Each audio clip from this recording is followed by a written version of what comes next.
Hi, my name is Brittany Galli. I'm the Chief Success Officer at MoboHub. I'm Mary Gamble. I'm Vice President and General Counsel at MPAC. So Mary, question for you. How do you think climate change is affecting the security industry? It's a great question. So first, I'd like to take a step back and approach it from a really global perspective.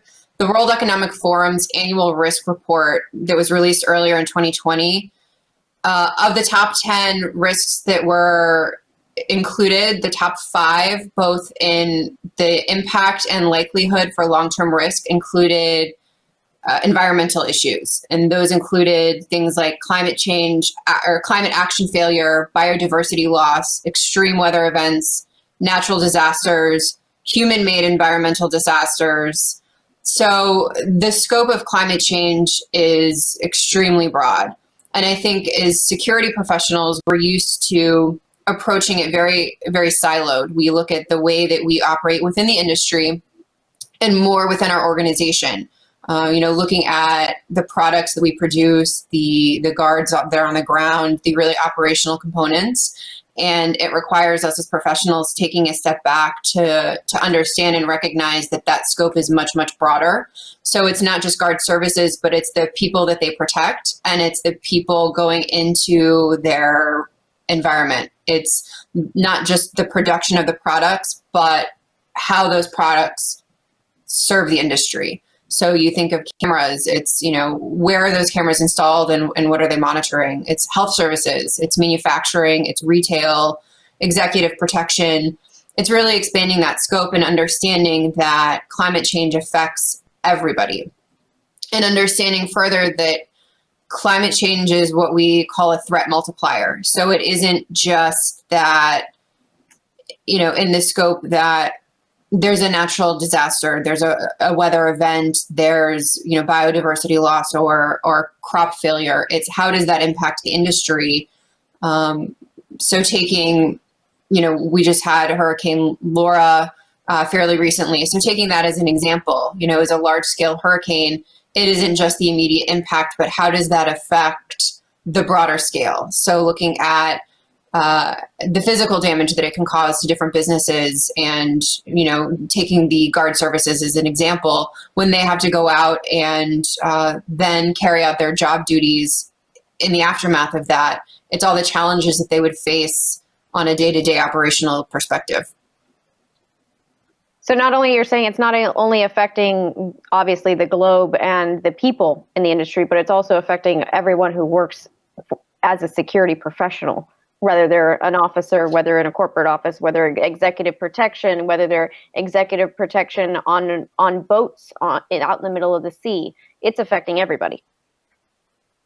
It is. And I think taking even a step further, it's, not just physical security in that approach, but it's also the security of business operations. So it's, Right. it's including things like maintaining your business continuity. As security professionals, we aren't just worried about making sure nobody without access gets into the building, but also that we keep things running, for whatever organization that we work for. So making sure that the business can maintain its continuity, that there's a resiliency model that, if something disrupts one channel or one component of operations, that the rest of the organization is prepared to continue and to address that issue and that disruption. Also looking at employee safety, supply chain continuity, things like that.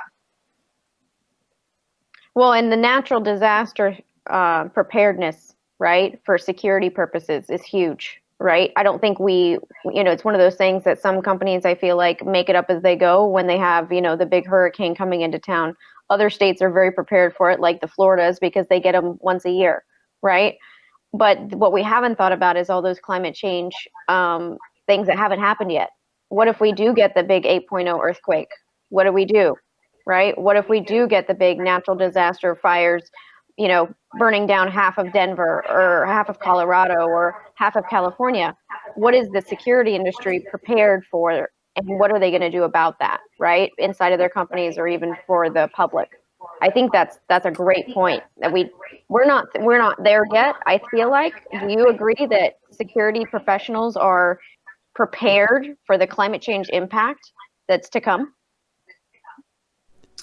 I don't think so. And you raise a really good point. And, you know, I think the best approach, the best lens to view this through is really through an enterprise security lens. And that is really broaden the net and say, how do we approach this problem? Not just how do we prepare for an earthquake or a hurricane or, you know, a pandemic or whatever the issue is, but how do we make sure that we're prepared for whatever comes our way? You know, I laughed that, Right. you know, in an earlier panel that I was on, one of my colleagues gave the example that he went into an organization and they had a preparedness plan for an active shooter scenario. And he goes, okay, great. What happens if it's a knife attack? And I went, oh no, what do we do? We have to have a knife attack plan. And it kind of missed the point there that it's really having a preparedness plan and understanding that, you know, whatever the source of disruption, how do we as an organization maintain our resilience and how do we pivot if that's required? How do we address some of those challenges and maintain our forward momentum? So I like what you said there, because what you said was basically we need to take a more holistic approach to global climate change impact from a corporate perspective or a company perspective. And we say, hey, here's the top, let's say, things that could happen in this area, this region, this country. How are we as a company and a security team or a security organization going to deal with that?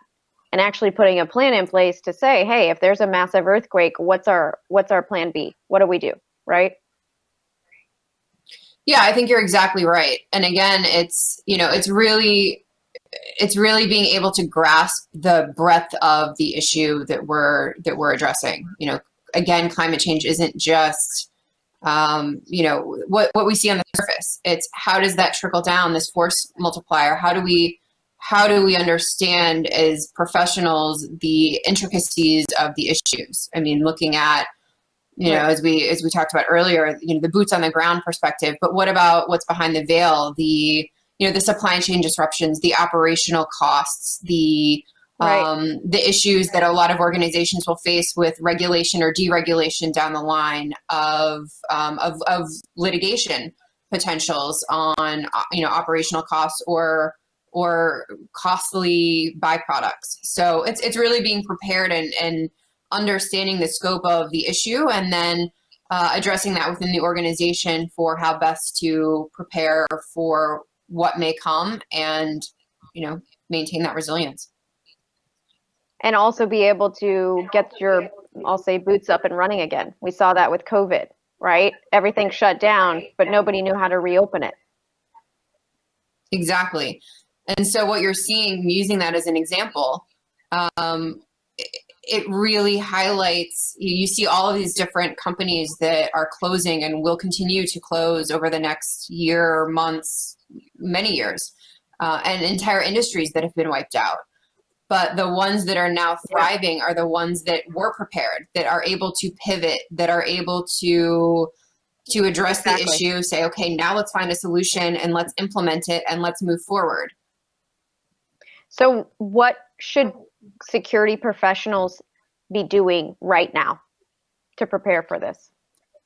Yeah, so I think the first step is, you know, let's call it information is king. You know, it's understanding the issue, it's understanding the breadth of the issue and kind of wrapping our heads around it and going, this isn't an if, but it's a when. And how do some of these potential impacts affect my organization? From there, it's having a conversation within the organization with management. You know, it's really a top-down issue. How to implement some of these resiliency plans, these preparedness initiatives into existing plans, and say, how do we broaden the scope using, you know, the joke earlier, but using that, how do we broaden it from preparing for an active shooter scenario or a knife attack to any disruption to our operation? How do we pivot? And there might be Right. multiple tiers to that, but how do we prepare for that? And then understanding that it all Yeah. boils down to money. It's Right. being prepared with Always. the return on investment. How do you approach your organization and say, this is not if but when, it is coming. Here's what we as an organization need to do, and here's how it's going to pay for itself, because down the line, when we are able to pivot, when we are prepared, we continue our operations instead of being stuck in the ground and face potential long-term disruptions or closure. Exactly right. And it's being prepared for the unknown, of knowing that we may not know how it will impact us directly, but we know the impact is coming. So just being prepared for being able to stay on our toes. Our guests have been Brittany Galli, Chief Success Officer for Mobile Hub, and Mary Gamble, Senior Vice President, General Counsel for Impact.com. The topic, the impact of climate change on the security industry. Brittany, Mary, thanks for coming on the Global Women in Security Alliance 2020. Bye, Chuck. Thank you. Bye. Thank you, Chuck.